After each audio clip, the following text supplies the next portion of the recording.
I'm going to focus primarily on the historic trolley amusement parks of Brooklyn's Coney Island in this video because there's quite a bit of hidden history related to the historical reset to be found in this location.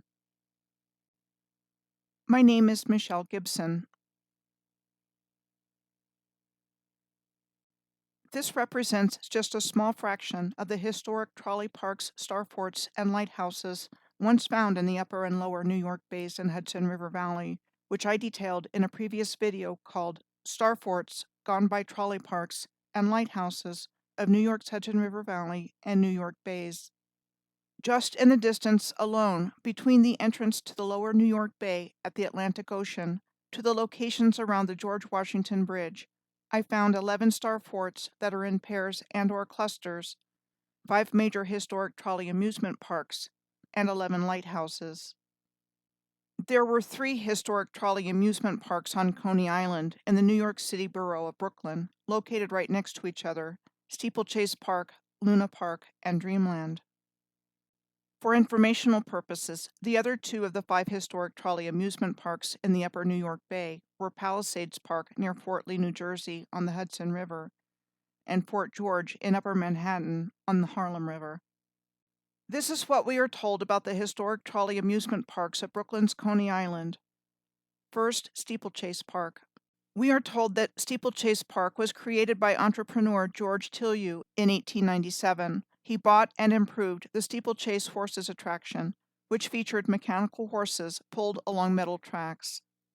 The owner, George Tillieu, adopted a funny-faced mascot depicting a smiling man with several dozen teeth, nicknamed the Tilly, as the icon for his park. The entrance to Steeplechase Park had a grand archway, on top of which there were statues of 4 horses. Interestingly, the famous Brandenburg Gate in Berlin was also topped by 4 horses.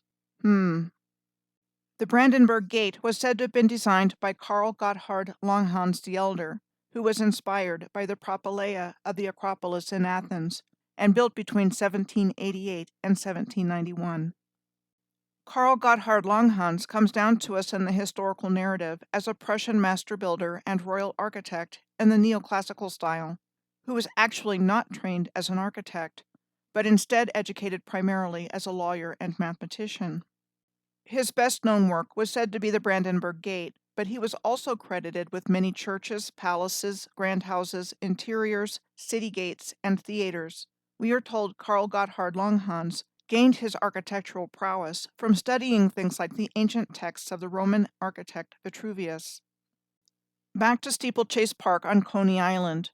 The park included at one time over 50 attractions on its midway alone. And Tillieu was said to have been inspired to build a Ferris wheel after having seen the one at the 1893 Chicago World's Fair on his honeymoon. Other early noteworthy Steeplechase Park rides included the revolving airship tower, pictured here circa 1905. Boats powered by naphtha, a liquid petroleum product used as a fuel, cruising the canals of Venice, a ride which he had removed sometime between 1905 and 1907. And the human roulette wheel, which featured a giant polished spinning disc that riders would sit in the middle of and slam into each other as it spun faster and faster.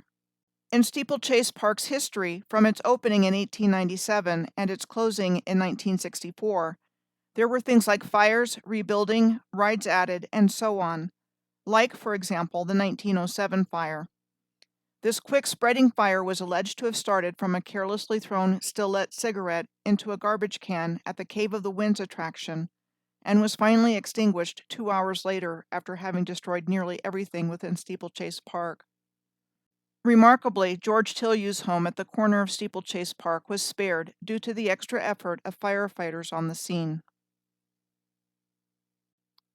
Undaunted, George Tillieu vowed to rebuild Steeplechase Park, and to raise the funds needed to do this, sold 400,000 shares at $5 each, and threw in a season pass for each purchaser on top of that. We are told the park partially reopened in April of 1908, and the reconstruction was said to be finished by 1909.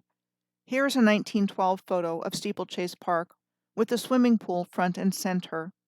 George Tillieu died in 1914, and Steeplechase Park remained in the Tillieu family until its closure in 1964, and over the years started to go into decline at different times for different reasons, but especially so with the onset of the Great Depression, which started in 1929 and resulted in a significant decline in park attendance. The land of the former amusement park today is the location of a minor league baseball stadium. The only remaining structure from Steeplechase Park is the defunct but brightly lit up at night, even today, parachute jump. Next, I'm going to take a look at Luna Park. Luna Park at Coney Island opened in 1903.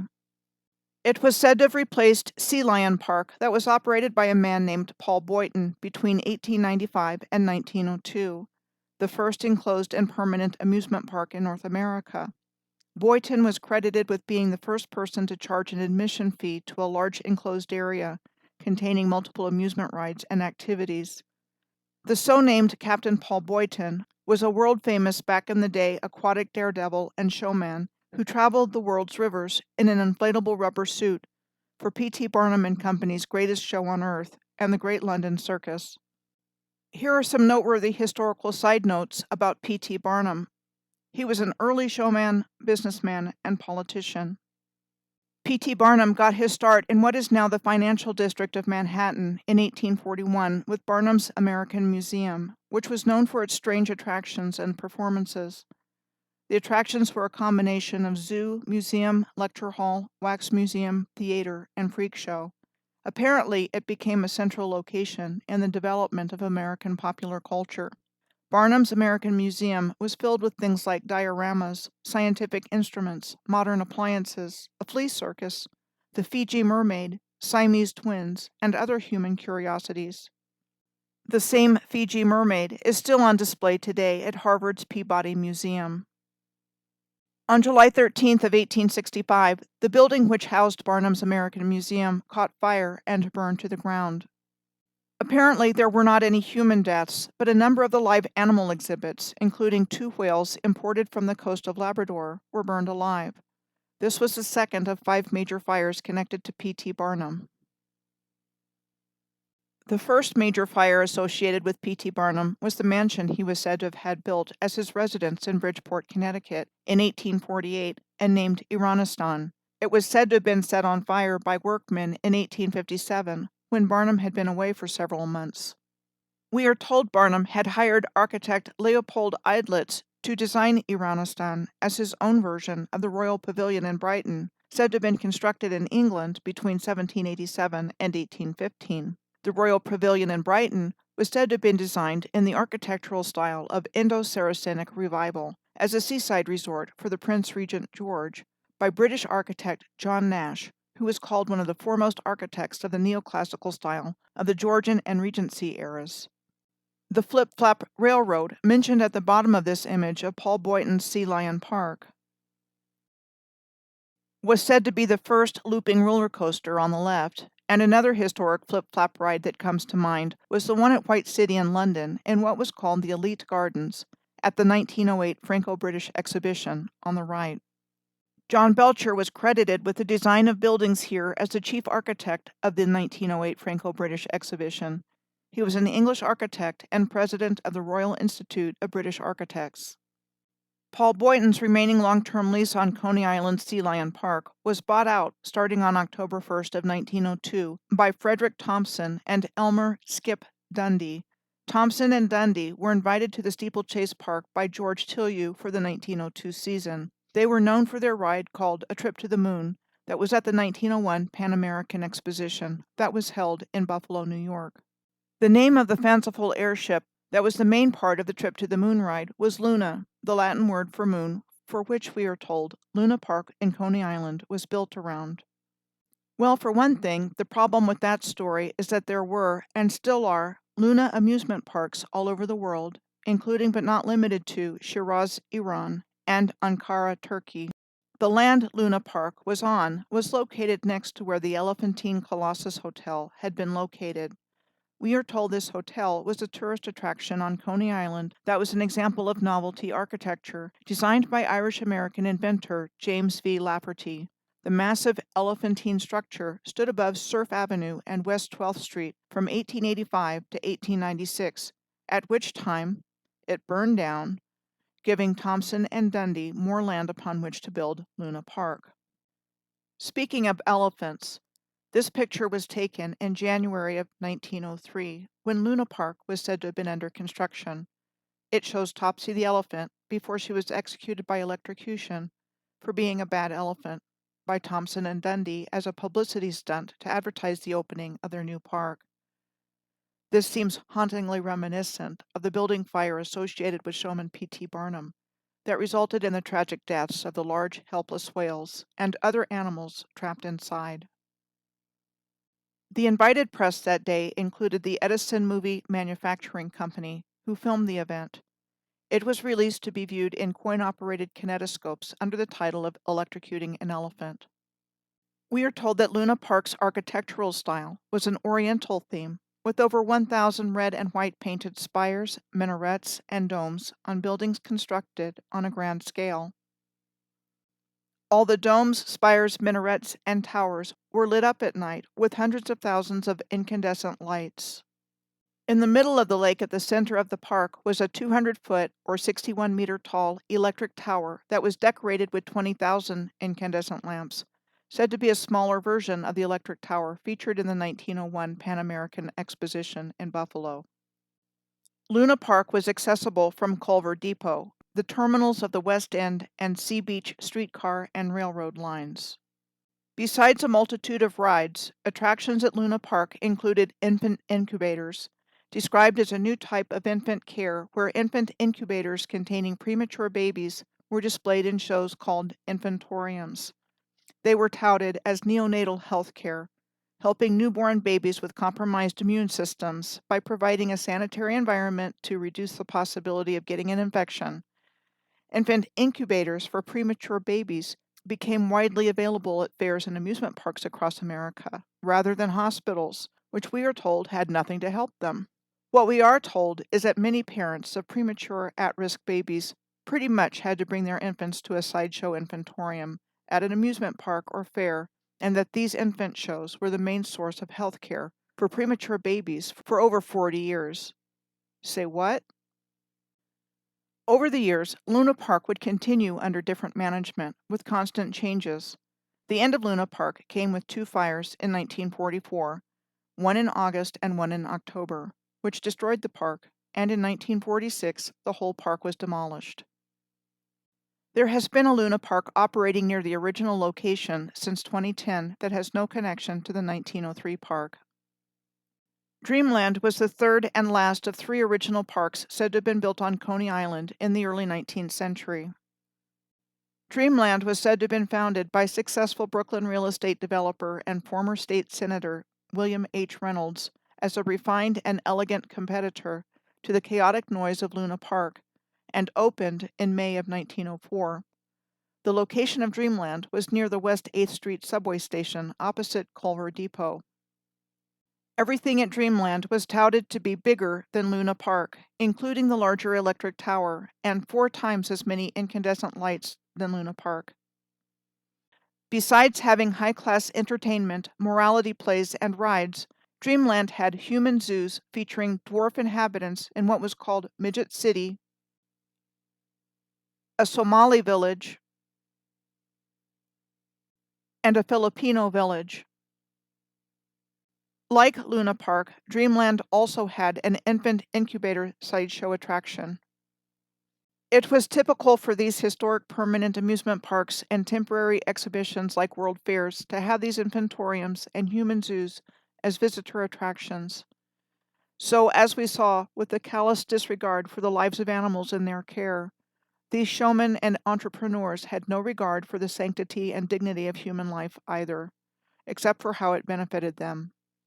A famous saying attributed to P.T. Barnum was, "There's a sucker born every minute." Another thing to mention is this, especially with respect to the existence of human zoos during this time. Exposition, the name frequently given to these large public exhibits, is a device used to give background information to the audience about the setting and characters of the story. Exposition is used in television programs, movies, literature, plays, and even music. They were telling the general public the hunter-gatherer or even headhunter narrative through these large expositions and exhibitions that they wanted people to believe and remember about these original people of the world, and not what they actually were as the builders of the original civilization.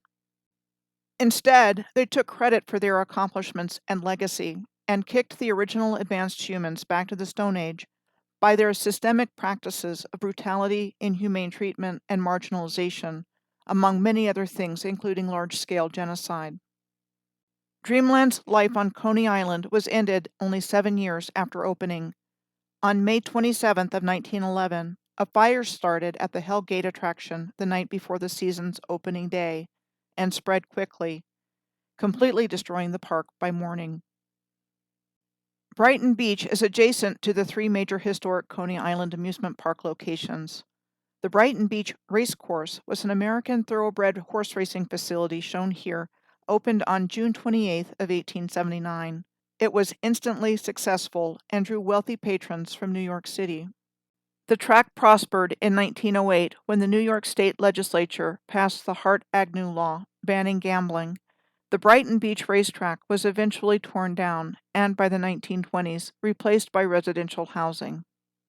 Back around 2015, about 3 years before I started blogging and doing my own research in 2018, I remember seeing a video on the New Earth YouTube channel about megalithic stones strewn about on Coney Island's Brighton Beach. So I searched for images like this one of Brighton Beach on the left. What force could possibly cause huge megalithic stone blocks like this to be tossed around like children's wooden blocks? And the explanation we are given for faces amongst the rocks was that there was a mystery artist in the 1970s who carved them. It is important to point out that the landscape looks absolutely ruined here, and Jamaica Bay, just to the east of here, is called a partially man-made and partially natural estuary, and contains numerous marshy islands. John F. Kennedy International Airport is on the northeast side of Jamaica Bay and would have been in short distance straight line alignment with the former Brighton Beach racecourse. There is a rapid transit line of the New York subway system that runs through the middle of the marshy Jamaica Bay estuary, the IND Rockaway line that runs between the Aqueduct Racetrack Station Terminal, another racetrack a short distance away from and in straight line alignment with JFK Airport, and Rockaway Beach. The long and narrow Great South Bay is east of Jamaica Bay on Long Island's south shore. The Great South Bay is described as a lagoon that is 45 miles or 72 kilometers long and has an average depth of a little over 4 feet or 1.2 meters and is 20 feet or 6 meters at its deepest. During the so-called Gilded Age, the Vanderbilts, Roosevelts, Whitneys, Morgans, and Woolworths were said to have built summer mansions on Long Island's south shore and country estates on the north shore of Long Island.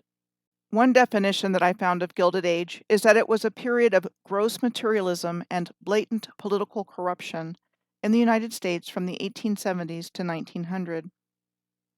Why were these wealthy families so interested in this marshy, ruined landscape on Long Island?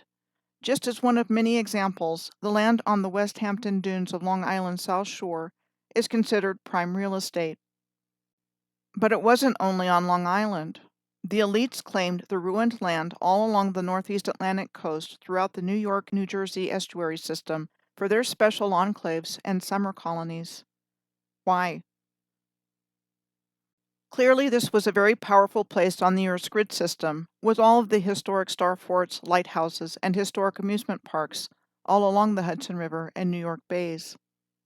Similar to the still existing IND Rockaway Rapid Transit line that runs through the Jamaica Bay estuary, this is an old postcard showing the Atlantic City and Shore Railroad crossing a 2-mile or 3-kilometer-long trestle bridge in the Great Egg Harbor Bay estuary, and was a part of an interurban trolley system in New Jersey that served Somers Point and several other cities between Atlantic City and Ocean City in the years between 1907 and 1948.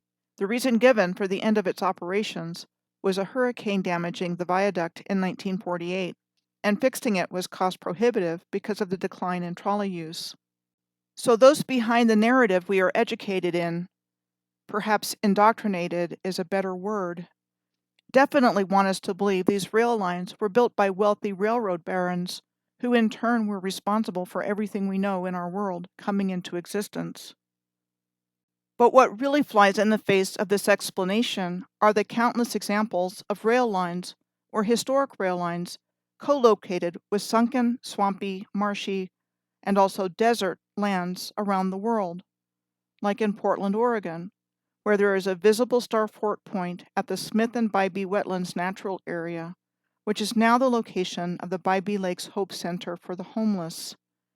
This urban wetlands area in Portland is located right next to the still operating BNSF Ford rail yard. The chain of low islands and reefs called Adams Bridge, also known as Rama's Bridge or Ramsetu, which separates the southern tip of India from Sri Lanka, has a rail line today that still operates from the town of Mandapam in Tamil Nadu to the Indian side of Adams Bridge. The Pamban Bridge crossing through here is described as a masterpiece of engineering, with a movable section midway that is raised to allow ship and barge traffic to pass through. Over a mile long, at 6,776 feet or 2,065 meters, it was said to have been constructed between 1911 and 1914, which was the year World War I started. You can take a ferry across in the same general location as the sunken parts of Adams Bridge to Talaimanar on Sri Lanka's Mannar Island and catch the train onto anywhere you want to go in Sri Lanka. Sure looks like this part of the world was all connected together at one time, and not that long ago. Another example of a rail line in an anomalous place is at the pink-colored Lake Berlinskoye in Siberia, where the rail line still operates right through the water. And the Salta-Antofagasta Railway links Argentina and Chile through the Atacama Desert across the Andes Mountains. These are just a few of many examples of railroads in anomalous places, and there are many more rail lines that have been abandoned or removed all over the world. I have come to believe through research findings like these and others that what has been characterized as the mud flood was caused primarily by a deliberately caused act performed by Aleister Crowley, known as the wickedest man in the world, on the day of the Philadelphia experiment that sent a massive energy surge through the Earth's grid system by way of Montauk Point and Long Island, sending a ripple of energy across the entire surface of the Earth, causing the land itself to ripple, and in some places turn it into swamp, desert, or sink completely into the ocean. I think the sinking of Atlantis took place much more recently than what we have been led to believe in our historical narrative. There are still abandoned rail cars to this day in the Pine Barrens of New Jersey and the swamps of Louisiana. There is a full explanation of this theory, with evidence that supports it, in a deeper conversation with Chad I had recently with Chad Williams and Adam Sikalka, called The Destruction, Exploitation, and Reverse Engineering of the Earth's Grid System, in which we talk in depth about this and many other things. Whatever caused the mud flood is being called a reset event, and photographic evidence exists demonstrating that buildings, canals, rail lines, tunnels, among other things, were purposefully dug out after the event to the point where they could be used. A sudden cataclysmic event accounts for how a highly advanced worldwide civilization of giants could be wiped from the face of the earth and erased from our collective memory. If all this sounds crazy, remember the old saying, truth is stranger than fiction. And even if it still seems too hard to believe in, the reality of the world we are living in today is pretty strange and crazy, and how did we even get to this upside-down world? Well, one thing that has gotten us to this place is that we have been taught and told egregious lies by the establishment from cradle to grave, and we have not been told about an advanced civilization that existed on Earth from the time of ancient Mu through Atlantis to relatively recent times. The parasitic and multidimensionally aware beings behind all of this want us to believe that suffering, sickness, misery, destruction, division, and death was and is our normal state of being, and not question what we have been taught about who we are. They are the only ones to benefit because they energetically feed on humanity's negative emotional states, At the same time, they have sucked up all the wealth of the earth for themselves.